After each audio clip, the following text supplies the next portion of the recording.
স্বাগত দীপ্ত স্পোর্টসে, আপনাদের সঙ্গে আছি আমি মোহাম্মদ হাসিব।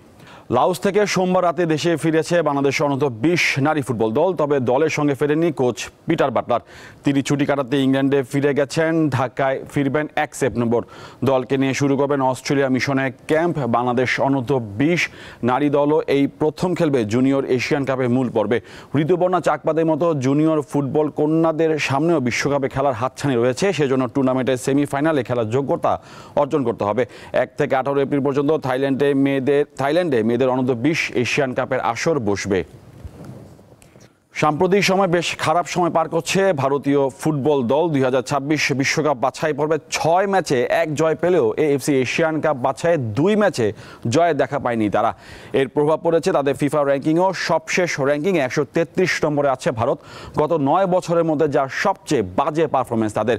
ভারতীয় সংবাদ মাধ্যম ইন্ডিয়ান এক্সপ্রেস এক প্রতিবেদনে জানিয়েছে, দলের এমন বাজে অবস্থার দায় বিশ্ব ফুটবলের নিয়ন্ত্রক সংস্থা ফিফার ঘাড়ে দিয়েছেন সর্বভারতীয় ফুটবল ফেডারেশনের সভাপতি কল্যাণ চৌবে। তার মতে ফিফার নীতির কারণে র্যাঙ্কিংয়ে পিছিয়েছে তারা। কল্যাণ দায়িত্ব নেওয়ার পর 2023 সালে অস্ট্রেলিয়া, উজবেকিস্তান, সিরিয়ার মতো শক্তিশালী দলের বিপক্ষে হারতে হয়েছে ভারতকে।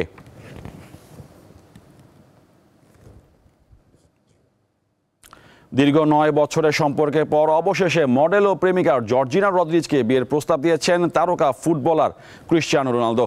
সোমবার সোশ্যাল মিডিয়ায় একটি ছবি শেয়ার করে জর্জিনা এই সুখবর জানিয়েছেন, যেখানে তার হাতে ঝলমলে হীরার আংটি দেখা যাচ্ছে।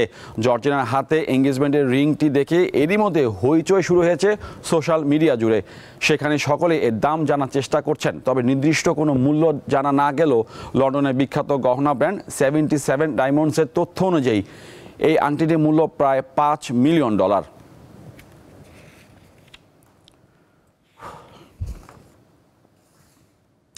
ক্রিকেট প্রসঙ্গ, ভারতের পরিবর্তে মালয়েশিয়া ও থাইল্যান্ডে ক্রিকেটারদের চিকিৎসার ব্যবস্থা করার পরিকল্পনা করেছে বিসিবি। গত বছরের 5 আগস্ট রাজনৈতিক পট পরিবর্তনের পর 1 বছরের বেশি সময় ধরে ভিসা সেবা বন্ধ রেখেছে ভারত সরকার। বর্তমানে ভারতের মেডিকেল ভিসা পেতে প্রায় মাস 2-1 মতো সময় লেগে যাচ্ছে ক্রিকেটারদের। তাই তাৎক্ষণিক চিকিৎসার জন্য ভারতের পরিবর্তে মালয়েশিয়া ও থাইল্যান্ডের সঙ্গে চুক্তি করার পরিকল্পনা করছে বোর্ড। তাছাড়া বিসিবির চিকিৎসক ও ফিজিওদের জন্য মালয়েশিয়া ও থাইল্যান্ডে ওয়ার্কশপের ব্যবস্থা করার চিন্তা রয়েছে বোর্ডের। দেশের রাজনৈতিক পট পরিবর্তনের পর অন্তর্বর্তী সরকারের হাত ধরে পার হয়েছে গেল 1 বছর। এই সময়টাতে শুধু রাষ্ট্রীয় কাঠামোই নয়, বদলেছে ক্রীড়াঙ্গনও। ক্রিকেট, ফুটবলের পাশাপাশি অন্যান্য খেলাতেও লেগেছে পরিবর্তনের হাওয়া। 5 আগস্টের পর থেকে দেশের প্রতিটি ক্ষেত্রের মতোই ক্রীড়াঙ্গনেও আসে ব্যাপক পরিবর্তন। কয়েক ধাপে বদল হয়েছে 198টি ক্রীড়া স্থাপনার নাম। 71 বছরের পথ চলায় 1998 সালে ঢাকা স্টেডিয়াম হয়ে যায় বঙ্গবন্ধু স্টেডিয়াম। আবার নাম পাল্টে এখন এটি জাতীয় স্টেডিয়াম হিসেবে পরিচিত। দীর্ঘ সংস্কারের পর এবছর সেই মাঠে ফিরেছে ফুটবল। সিঙ্গাপুরের বিপক্ষে বিশেষ এই মুহূর্ত আরও রাঙিয়ে দিয়েছে ঘরের মাটিতে বাংলাদেশি বংশোদ্ভূত হামজা চৌধুরী, সমিত সোম ও ফাহমিদুল ইসলামের অভিষেক। এছাড়া বিসিবিতেও এসেছে ব্যাপক রদবদল। ফারুক আহমেদকে বোর্ড সভাপতি করার পর অর্থ কেলেঙ্কারির কারণে তাকে সরিয়ে এখন বুলবুল আহমেদকে বসিয়েছে জাতীয় ক্রীড়া পরিষদ। যুব ও ক্রীড়া মন্ত্রণালয়ের উদ্যোগে গৃহীত তারুণ্যের উৎসব এক বিশাল পদক্ষেপ, যা দেশের ক্রীড়াঙ্গনে নতুন প্রাণ সঞ্চার করেছে।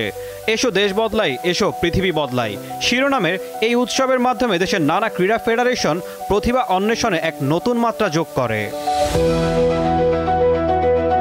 ফেডারেশন সংখ্যা কমিয়ে 55 থেকে 52তেও নামিয়ে আনা হয়েছে। গঠন করা হয়েছে অ্যাডহক কমিটি। ক্রীড়া ব্যবস্থাপনায় স্বচ্ছতা ও উন্নয়ন নিশ্চিত করতে অন্তর্বর্তী সরকার নানা উদ্যোগ নিলেও বছরের শেষ পর্যন্ত এর ফলাফল মিশ্র ছিল। বিশ্বের বিভিন্ন কোণায় ছড়িয়ে থাকা বাংলাদেশি বংশোদ্ভূত ক্রীড়াবিদদের দেশে ফেরানোর উদ্যোগ বেশ কিছু বছর ধরেই চলছে।